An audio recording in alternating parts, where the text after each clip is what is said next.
জুলাই সনদ দেশের জনগণের প্রয়োজন নাই, একের পর এক জনগণের কাছে গ্রহণযোগ্য নয় এমন সব জিনিস এই সনদের মধ্যে তারা ঢুকিয়ে দিয়েছে। আমাদের প্রয়োজন একটা পার্লামেন্ট। বিএনপি দেশের সবচেয়ে জনপ্রিয় দল। জুলাই সনদ দেশের জনগণের প্রয়োজন নাই। জুলাই সনদ হয়তো কিছু কিছু ব্যক্তি যারা এখানে উপদেষ্টা হয়েছেন, যারা ভবিষ্যতে বাংলাদেশে বসবাস করতে গেলে অনেক কষ্টের সম্মুখীন হবে, তাদের জন্য হয়তো এই জুলাই সনদের প্রয়োজন আছে। বাংলাদেশের প্রয়োজন একটি নির্বাচন যেখানে সুষ্ঠু হবে এবং যেখানে একটা জনগণ একটি প্রতিনিধিদের নির্বাচিত করতে পারবে। আমরা আশা করব আগামীতে একটি জাতীয় সংসদ নির্বাচন সুষ্ঠুভাবে সম্পাদিত হবে। এই নির্বাচনে যারা বিজয়ী হবেন, জনগণের প্রতিনিধি হবেন, তারাই জুলাই সনদকে সমর্থন করবেন। আমার দল বিএনপি জুলাই সনদকে সমর্থন করেছে, আমরাও এটি সমর্থন করতে বাধ্য। কিন্তু এটার মধ্যে এমন এমন জিনিস ঢুকাবেন না যেটি নিয়ে আগে আলোচনা হয় নাই, ঐক্যমত কমিশনের মিটিংয়ে আলোচনা হয় নাই, সেসব জিনিসও চূড়ান্ত খসড়ার মধ্যে আমাদের সাথে দেওয়া হয়েছে, যেটি মহাসচিব একটু পরে আপনাদেরকে বলবেন। এই ধরনের সনদের আমাদের প্রয়োজন নাই। আমাদের প্রয়োজন একটা পার্লামেন্ট, যে পার্লামেন্ট আগামী দিনের ভাগ্য নির্ধারণ করবে, যে পার্লামেন্ট এই সনদকেও বাস্তবায়িত করবে এবং আগামী দিনে গণতন্ত্রকে পরিপূর্ণভাবে বিকশিত করতে সক্ষম হবে।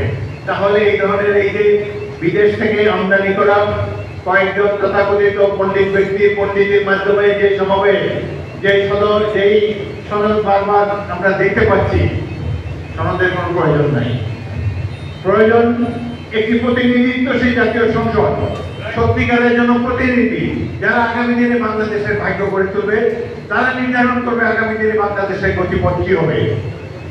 এমনকি নির্বাচন যে কয়েকটি রাজনৈতিক দলের সাথে মিটিংয়ে ডাকা হয়েছে, এই রাজনৈতিক দলেরও পুরো অধিকার নাই এই দেশের ভবিষ্যৎ নির্ধারণ করার জন্য।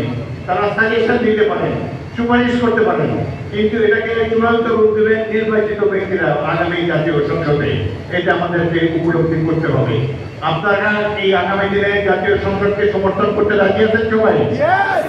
আমরা একটা ভালো নির্বাচন দেখতে চাই, যে নির্বাচনে জনগণের প্রতিনিধিরা বিজয়ী হবে। এই পিয়ার নিয়ে কথা হচ্ছে, দেশের জনগণকে জিজ্ঞেস করুন, কেউ পিয়ার চেনেও না, পিয়ার কেউ চায়ও না।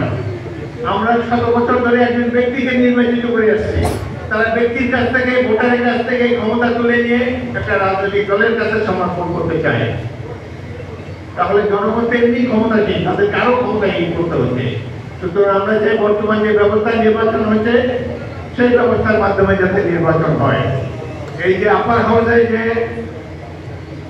পিআরের মাধ্যমে আপার হাউস গঠন করার প্রয়োজন কথা বলা হয়েছে, এটি নিয়ে কিন্তু কোনো ঐক্যমত হয় নাই ঐক্যমত কমিশনে। এটা আশঙ্কা আমাদের কাছে উপরে চাপিয়ে দেওয়ার চেষ্টা করছে। বিএনপি দেশের সবচেয়ে জনপ্রিয় দল, শক্তিশালী দল। আমরা কেবলমাত্র নির্বাচনটা যাতে হতে পারে এই জন্য অনিচ্ছা সত্ত্বেও অনেক কিছুতে রাজি হয়েছি, কিন্তু তারা একে বিএনপির দুর্বলতা ভেবে নিয়েছে। একের পর এক জনগণের কাছে গ্রহণযোগ্য নয় এমন সব জিনিস এই সনদের মধ্যে তারা ঢুকিয়ে দিয়েছে। ইনশাআল্লাহ সঠিক নির্বাচন হোক, আমরা ইনশাআল্লাহ দেখব বাংলাদেশের জন্য করণীয় কি। বাংলাদেশের জনগণের সমর্থন নিয়ে জনগণের প্রতিনিধিরাই তারা নির্ধারণ করবেন আগামী নির্বাচনের পরে। দেশে দেশে সবার সাথে দ্য নিউজ।